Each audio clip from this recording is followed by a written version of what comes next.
Welcome to my YouTube channel Physics Study Point AMMB. Guys, आज हम vibrational structure of electronic band system in emission की बात करेंगे।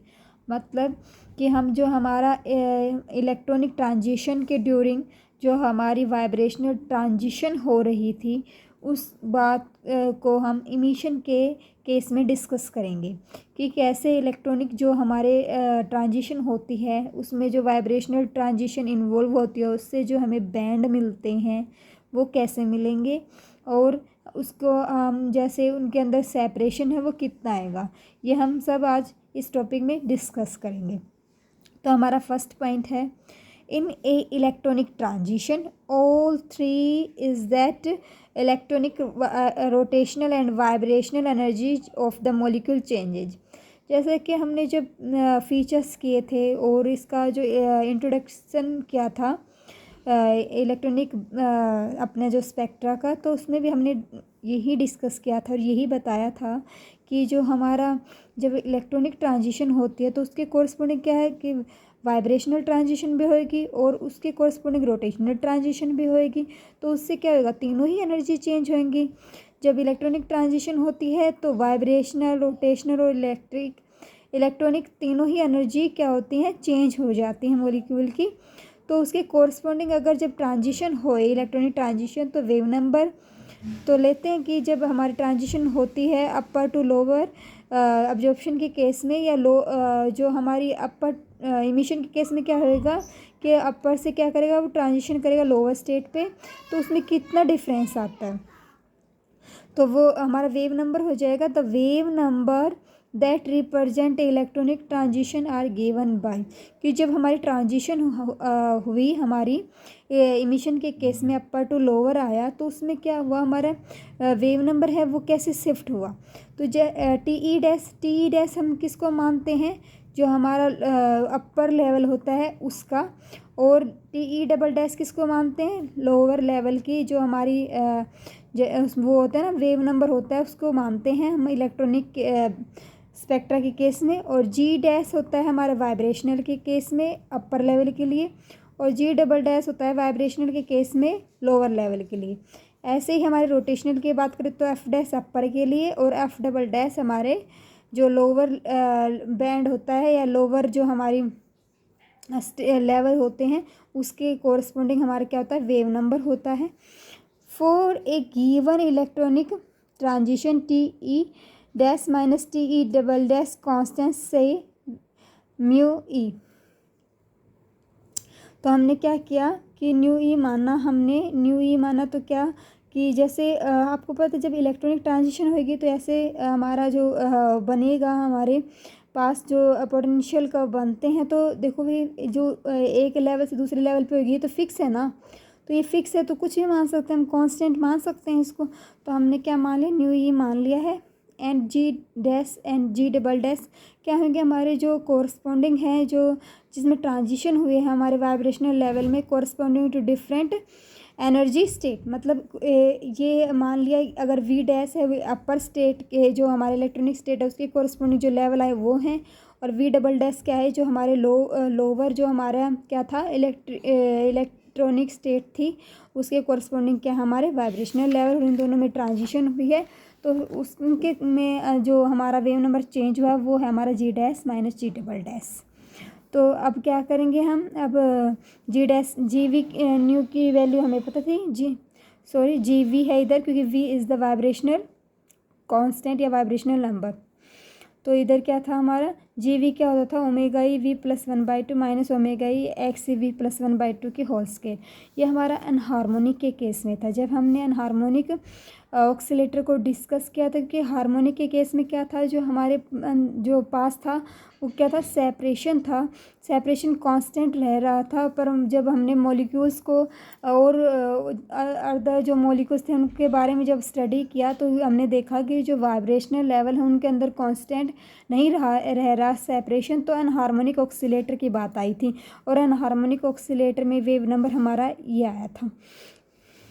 तो फिर ऐसे ही हम जी डैश वी मान लेंगे, वो क्या हो जाएगा, बस इधर हमने ओमेगा डैश लगाना है, वी डैश लगाना है, omega dash x dash we dash तो हमारा क्या बन जाएगा, डी जी डैश वी क्या बन जाएगा, nu e omega e dash we dash plus 1/2 minus omega e x e dash we dash plus 1/2 की होल्स के। ऐसे ही हम क्या लिख लेंगे, जी डैश वी रख लेंगे। और इस केस में हमें ना एक बात ध्यान रखनी पड़ेगी कि हमें जो रोटेशनल ट्रांजिशन हो गया एक बार के लिए उसको इग्नोर कर देंगे, क्योंकि हमारा स्पेक्ट्रा है वो अगर रोटेशनल को हम कंसिडर करके चलते हैं तो वो बहुत ही कॉम्प्लिकेटेड सा बन जाता है, उसको हमें स्टडी करना थोड़ा डिफ़िकल्ट होगा। इसलिए फॉर सिंप्लिसिटी हम क्या करेंगे, रोटेशनल स्ट्रक्चर को क्या इग्नोर कर देंगे, फिर सिर्फ वाइब्रेशनल की बात करेंगे। जैसे कि हमने अपने टॉपिक का नाम भी पढ़ा था कि वाइब्रेशनल स्ट्रक्चर करना है हमें, और ये हमारा क्या कांस्टेंट है, ये इलेक्ट्रॉनिक ट्रांजिशन के कॉरस्पॉन्डिंग है। तो ये देखो ये हमारा वाइब्रेशनल के कॉरस्पॉन्डिंग, ये इलेक्ट्रॉनिक के कॉरस्पॉन्डिंग है। तो इसको हम क्या कह सकते हैं कि ये है वेव नंबर होगा corresponding to the origin band of the system, कि जो हमारा बीच वाला बैंड है उसके कॉरस्पॉन्डिंग जो हमारा वेव नंबर होगा ये वो वाला है, ये कांस्टेंट रहेगा। तो अब हमने क्या करना है, इधर जी डैश वी डैश की वैल्यू यहाँ से पुट कर देनी है, और G double dash we double dash की वैल्यू भी क्या कर देनी है, इधर से पुट कर देनी है। तो पुट करते ही हमारी ऐसी इक्वेशन बन जाएगी। और जब हमने हार्मोनिक ऑक्सीलेटर की तरह ट्रीट किया था, वाइब्रेशनल को पढ़ा था हमने मॉडल हार्मोनिक ऑक्सीलेटर की तरह, तो हमने क्या कहा था कि हमने कंडीशन लगाई थी, हमने ट्रांजिशन रूल लगाया था, क्या होएगा हमारा +-1 लगा था कि वेव नंबर में सिर्फ +-1 के कोरस्पॉन्डिंग हमें ट्रांजिशन मिलेंगी। बट जब हमने अनहार्मोनिक में बात की थी तो भी हमारे पास क्या था, कोई कंडीशन नहीं थी। अपर लेवल की भी हम ट्रांजिशन क्या देखने मिली थी हमें, जैसे +2 +3। तो इसीलिए क्योंकि हम अनहार्मोनिक को ही लेके चले हैं, तो वैसे भी इलेक्ट्रॉनिक ट्रांजिशन में कोई रिस्ट्रिक्शन नहीं होती।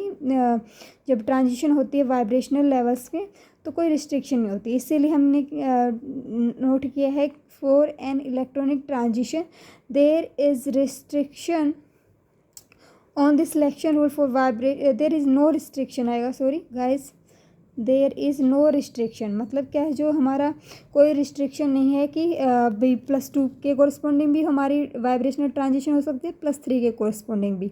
तो इसलिए हमने क्या लिखा है कि del v change in vibrational wave number क्या होएगा, कोई कंडीशन नहीं लगी है, अनरिस्ट्रिक्टेड है। अब क्या करेंगे हम, इसीलिए हमें क्या बनेगा, सिर्फ एक बैंड ना मिलके, अगर हम रिस्ट्रिक्शन लगा देते तो हमें कुछ लिमिटेड बैंड मिलते, बट अगर रिस्ट्रिक्शन ही नहीं है, कोई बाउंडेशन नहीं है, तो हमें नंबर ऑफ बैंड्स मिलेंगे in a single electronic transition. In case of emission, if the temperature of emission source more than room temperature, a large number of vibrational state of upper electronic state are appreciably filled, so we get a number of emission bands। कि इसमें क्या कहा गया है कि जो हमारे emission अगर कोई सोर्स है जिसके थ्रू हम एनर्जी प्रोवाइड करवा के उसको लोअर लेवल पे हम इमिट आउट करवा रहे हैं, जंप करवा रहे हैं, तो वो सोर्स का अगर हमारा टेम्परेचर क्या हो, हाई हो as compare to room temperature, तो ये क्या होएगा, ज़्यादा एनर्जी प्रोवाइड करवाएगा। ज़्यादा एनर्जी प्रोवाइड करवाएगा तो हमारा जो क्या होता है कि जो अब्जॉर्प्शन के थ्रू जाते हैं हमारे जो लोअर टू अपर हमारी ट्रांजिशन होती है, तो क्या होगा कि वो अपर वाइब्रेशनल लेवल पे भी जाएंगे। तो इसलिए क्या होता है, large number of vibrational level क्या हो जाएंगे, अपर लेवल के पार्शियली फील हो जाएंगे। तो हमारे पास अगर पार्शियली फील भी हैं तो अपर हाईएस्ट अपर लेवल भी वाइब्रेशनल लेवल भी फील हो गए, क्योंकि हमारा जो सोर्स लिया गया था, जो हमें एनर्जी प्रोवाइड करवा था, उसका टेम्परेचर बहुत हाई था, तो वो हमें हाई लेवल की एनर्जी देगा। उससे हमारा क्या होएगा, जो ट्रांजिशन होएगी इन केस ऑफ ऑब्जॉर्प्शन, तो वो अपर वाइब्रेशनल लेवल पे भी होगी। तो क्या होएगा, हमारे पास जो अपर वाइब्रेशनल लेवल है वो भी फील होंगे। तो जब हमें पता है कि जो हमारी है ना अपर लेवल होती है एक्साइटेड स्टेट की, जो हमारे टाइम पीरियड होता है, लाइफ टाइम होता है, वो 10⁻⁸ सेकेंड होता है, तो वो बहुत कम होता है। तो उसको क्या करनी पड़ेगी, जंप करनी पड़ेगी। तो अब अपर से भी जंप कर रहे हैं, ये जो सेकंड वाले से भी जंप कर रहे हैं, ऐसे जंप करेंगे सभी लेवल से, तो क्या होगा, हमें बहुत ज़्यादा ही क्या मिलेंगे, इमिशंस बैंड्स मिलेंगे। अगर इसका टेम्परेचर नॉर्मल होता तो क्या होता कि भाई जैसे 3-4 लेवल जो नीचे वाले हैं वो फील हो जाते, तो हमें क्या मिलते, बैंड में लिमिटेड मिलते। पर जब हमने सोर्स का क्या ले लिया, टेम्परेचर हाई ले लिया है, तो हमें अपर लेवल भी फील्ड मिलेंगे तो वो ट्रांजिशन करेंगे तो क्या मिलेंगे, हमें बहुत से इमिशन बैंड मिलेंगे in case of emission spectra of corresponding to electronic transition. अब ये मैंने अभी हम क्या करेंगे, इमिशन ट्रांजिशन के कॉरस्पॉन्डिंग हमने एनर्जी लेवल डायग्राम दिखा रखे है कि इसमें देखो ये हमारी क्या है, लोअर इलेक्ट्रॉनिक स्टेट के कॉरस्पॉन्डिंग वाइब्रेशनल लेवल दिखाए गए हैं वी डबल डैश से, और वी डैश से हमने दिखा रखे हैं अपर इलेक्ट्रॉनिक स्टेट के लिए 0 1 2 3। आप इसमें अगर ज़्यादा दिखाना चाहें तो ज़्यादा भी दिखा सकते हैं, कोई बाउंडेशन नहीं है इस पर, तो हमने दिखा दिए। पर ये एक बात ध्यान रखना कि जैसे जैसे अपर जाएंगे तो ये इनके बीच के सेपरेशन क्या होता जाएगा, कम होता जाएगा, बाद में कंटिन्यूम आ जाता है, क्योंकि हमने इसमें कौन सा केस ले रखा है, अनहार्मोनिक वाइब्रेटर वाला ले रखा है। तो हमने सेपरेशन दिखा रखा है, first to second, second to third बीच में दिखा रखा है, उसको नाम दिया है। जैसे अगर लोअर की बात करें तो डेल जी 1/2 double dash 3/2 double dash delta करके, ऐसे ही हमने क्या कर दिया अपर लेवल के लिए सिर्फ अगर फर्स्ट और सेकंड में देखें तो डेल्टा जी डैश 1/2, और सेकंड और थर्ड में देखें तो डेल्टा जी डैश 3/2, नीचे वाले के लिए 1/2 था। तो अब हमने ट्रांजिशन दिखा, एक तो डेल वी +1 के लिए, डेल वी 0 के लिए और डेल वी -1 के लिए। मैंने इधर 3 ही दिखाई हैं, अगर आप चाहें तो +2 के कॉरस्पॉन्डिंग और +3 के कॉरस्पॉन्डिंग भी दिखा सकते हो, क्योंकि जैसे कि हमने डिस्कस किया कि जो हमारा डेल वी है उस पर कोई रिस्ट्रिक्शन नहीं है, तो हम अपना अगर आपके पास आपका मन करे तो आप +2 और +3 भी दिखा सकते हैं।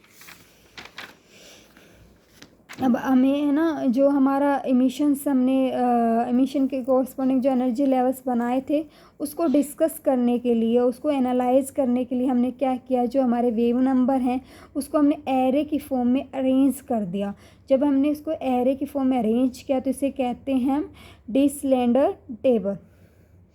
ये जो हमने कर रखी है, जैसे आप के ग्राफ कर किया होगा इलेक्ट्रॉनिक्स में, तो उसमें भी ऐसे ही करते हैं, जैसे अपन इधर लेते हैं ए बी और इधर सी, ऐसे वैल्यू लेके चलते हैं भाई 0 0 0 1 ऐसे करके। तो ऐसे ही इसमें हमने क्या लिखा है v dash we double dash, पर ये थोड़ा उससे डिफरेंट है। हमने वी डैश की वैल्यू ली 0 1 2 0 1 2, आप अगर चाहें तो आगे भी दिखा सकते हैं, नहीं तो आप छोटी बनाओगे तो अच्छी रहती है। तो मैंने है ना 3 तक ही इसमें इन्वॉल्व किया, वैसे भी 2 तक ही दिखा के हमने डैश डैश लगा दी क्योंकि सेम ही आएगा। तो अब हमने क्या क्या इसके कॉरस्पॉन्डिंग क्या लिखेंगे, जो हमने वेव नंबर था कॉरस्पॉन्डिंग टू इलेक्ट्रॉनिक ट्रांजिशन वो दिखाया गया है। फिर इसको लेके चलते हुए हम हमारे जो एनर्जी लेवल्स हमने इमिशन स्पेक्ट्रा के लिए पीछे ड्रॉ किए थे उसको डिस्कस करेंगे। तो क्या है, देखो पहले जो हमारा कांस्टेंट था इलेक्ट्रॉनिक ट्रांजिशन के कॉरस्पॉन्डिंग वो तो था ही न्यू ही। फिर क्या था, देखो जी डैश इसके न्यू डैश के वी डैश के कॉरस्पॉन्डिंग आएगी तो क्या है 0, तो क्या लिख देंगे जी डैश 0, ये भी 0 तो जी डबल डैश 0। ऐसे ही ये 1 आ जाएगा तो क्या जगह न्यू ई जी डैश, ये तो 0 ही रहा और जी डबल डैश 1 हो गया। ऐसे ही हम सारी टेबल बना लेंगे। टेबल बनाने के बाद हम क्या करेंगे, कंपेयर करेंगे। तो हमने कंपेयर किया कि जो हमारी टेबल में थे ना, जो जैसे कोरस्पॉन्डिंग क्या थी हमारी रोज़ थी, तो जो रोज़ थी ना उनमें क्या था, जो हमने देखा गया सेपरेशन देखा वो कांस्टेंट था। तो कांस्टेंट था वो किसको रिप्रेजेंट कर रहा था, जो अपर लेवल के जो वाइब्रेशनल लेवल थे उनमें जो सेपरेशन था, और जो कांस्टेंट आया था, जो सेपरेशन की कांस्टेंट वैल्यू आई थी उसको डिनोट कर रहा था। तो हमने इसके सेपरेशन को निकाला कि डेल जी डैश 1/2 क्या है, जैसे मैंने इधर एनर्जी लेवल में भी दिखाया था, डेल जी डैश 1/2 क्या था, फर्स्ट और सेकंड लेवल में क्या था डिफरेंस था अपर लेवल वाले वाइब्रेशनल लेवल में। तो हमने क्या किया, अगर करेंगे जी डैश की वैल्यू क्या रखेंगे, उसमें क्या थी पहले लेवल में 1 और जी डैश 0 के बीच में था, तो हमने इधर से वैल्यू उठाएंगे इसकी जी डैश 1 की, कि वी की जगह 1 रख देंगे तो 1 के कोरस्पॉन्डिंग हो जाएगी, 0 रख देंगे तो 0 के कोरस्पॉन्डिंग वैल्यू हो जाएंगी। तो हमारी जब हमने सब्सट्रैक्ट किया तो हमारे पास वैल्यू रही omega e dash -2 omega e dash x e dash. ऐसे ही हमने क्या किया, डेल जी डैश 3/2 किया कि जी डैश 2 और में से जी डैश 1 अगर करें ट्रांजिशन दिखाएं हम, तो अगर इनका सेपरेशन दिखाएं तो क्या रहता है, हमारे पास कांस्टेंट आता है। जैसे यहाँ से आपको दिख भी रहा है कि 2 ओमेगा ई डैश और एक्स ई डैश का हमारे पास कांस्टेंट सेपरेशन है। तो ऐसे ही क्या हो जाएगा, क्योंकि देखो वी पे डिपेंड नहीं कर रहा, जो हमारी वैल्यू आएगी सेपरेशन की वो वी पे डिपेंड नहीं कर रही, इसलिए हम इसको क्या कहते हैं, सेपरेशन को कांस्टेंट। अगर वी रखते तो अगर जब इसमें वी की वैल्यू रखते तो उसके कोरस्पोंडिंग क्या करता, वेरी करता, पर जब वी की वैल्यू पे डिपेंड ही नहीं करा तो कांस्टेंट सेपरेशन है। इसलिए हम ऐसे ही हम क्या करेंगे, सेकेंड डिफरेंस भी निकाल सकते हैं अपर वाइब्रेशनल स्टेट के लिए। वो क्या होएगा कि अगर इस वाली में से जो हमारा क्या है 1/2 में से अगर 3/2 को सब्सट्रैक्ट कर दे तो हमारे पास क्या आ जाएगा, सेकंड डिफरेंस आ जाएगा। तो वो मैंने करके दिखाया है कि डेल जी डैश 1/2 माइनस डेल जी डैश 3/2, उसकी वैल्यू आई है 2 omega e dash x e dash, जो कि सबके लिए अगर मैं 3/2 वाले में से अगर 5/2 वाला भी निकालूं अगर हायर एनर्जी लेवल के लिए तो भी इतना ही आएगा। मतलब ये क्या है कि ये कांस्टेंट है, और ये किसको रिप्रेजेंट कर रहा है कि वाइब्रेशनल लेवल है, जो कोरस्पोंडिंग वाइब्रेशनल लेवल हो अपर इलेक्ट्रॉनिक स्टेट, उसमें जो सेपरेशन है उसको डिनोट कर रहे हैं। सिमिलरली हम क्या करेंगे, अब ये जो हमारे टेबल हैं, अब हमने रो की बात की थी, रो में सेपरेशन की बात की थी, अब हम कॉलम में सेपरेशन की बात करेंगे। तो जो कॉलम में सेपरेशन आएगा वो भी एक कांस्टेंट वैल्यू होगी, जैसे रो में सेपरेशन था वो कांस्टेंट था, ऐसे ही क्या होगा जो हमारे कॉलम में सेपरेशन आएगा वो भी क्या होगा, कांस्टेंट होएगा। और वो कांस्टेंट किसको रिप्रेजेंट करेगा, separation between the successive vibrational level of lower electronic state. तो इधर हमने क्या दिखा रखा था, डेल जी डबल डैश 1/2 और डेल जी डबल डैश 3/2, इनकी वैल्यू निकालेंगे, फिर डबल जो हमारा सेकेंड ऑर्डर डिफरेंस निकालेंगे। तो हमने क्या निकाला गाइस, सिमिलरली फर्स्ट जो अपर लेवल के लिए निकाला था वैसे हमने सेकेंड ऑर्डर के लिए लोअर लेवल के लिए भी निकाल लिया। तो डेल जी डबल डैश 1/2 की वैल्यू क्या जाएगी, जी double dash 1 minus g double dash 0, और जी डबल डैश 1 और जी डबल डैश 0 की वैल्यू हम इस फॉर्मूले में वी की वैल्यू पुट करके रख लेंगे।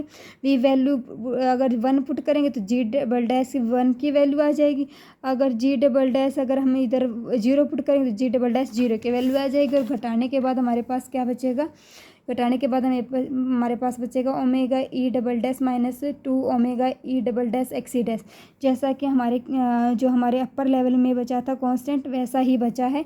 तो इधर भी कोई कांस्टेंट वैल्यू आएगी, और फिर जब सिमिलरली हम सेकंड डिफरेंस निकालेंगे तो वो आएगी 2 omega E double dash x E double dash. अगर जब हम इक्वेशन अगर हम देखें थ्री इक्वेशन का कोई भी पार्ट ले लीजिए आप, चाहे फर्स्ट ले लीजिए चाहे सेकंड ले लीजिए, ऐसे ही आप 4 इक्वेशन का कोई भी पार्ट ले लीजिए। इससे हम क्या निकाल सकते हैं, अगर थर्ड से बात करें तो हम क्या निकाल सकते हैं, जी ओमेगा ई डैश की वैल्यू निकालेंगे, और 4 से हम क्या निकाल सकते हैं, ओमेगा ई डबल डैश की, क्योंकि देखो ओमेगा ई डैश कैसे निकालेंगे, ओमेगा ई डैश ये था, तो ये अगर ये टर्म इसके इधर ले जाएं तो प्लस में हो जाएगी, तो हमारे क्या आ जाएगी, ओमेगा ई डैश की वैल्यू आ जाएगी। ऐसे ही हम क्या निकाल लेंगे, ओमेगा ई डबल डैश की वैल्यू निकाल लेंगे। ये हमारा क्या रिप्रेजेंट कर रहा है कि जो हमारा इंटायर बैंड सिस्टम है वो क्या हो रखा है, डिवाइडेड हो रखा है नंबर ऑफ रिक्वेस्ट ग्रुप में, कि जो हमारे ग्रुप हैं छोटे छोटे ग्रुप में डिवाइड हो रखे हैं। वो कंप्लीट एक पूरा बैंड ऐसे नहीं बनता, वो छोटे छोटे ग्रुप से मिलकर बैंड बनते हैं। अगर मैंने आपको ये टॉपिक करवाया है और आपको ये अगर मेरी वीडियो हेल्पफुल लगती है तो आप प्लीज़ गाइस मेरे चैनल को शेयर और सब्सक्राइब कीजिएगा। Thank you.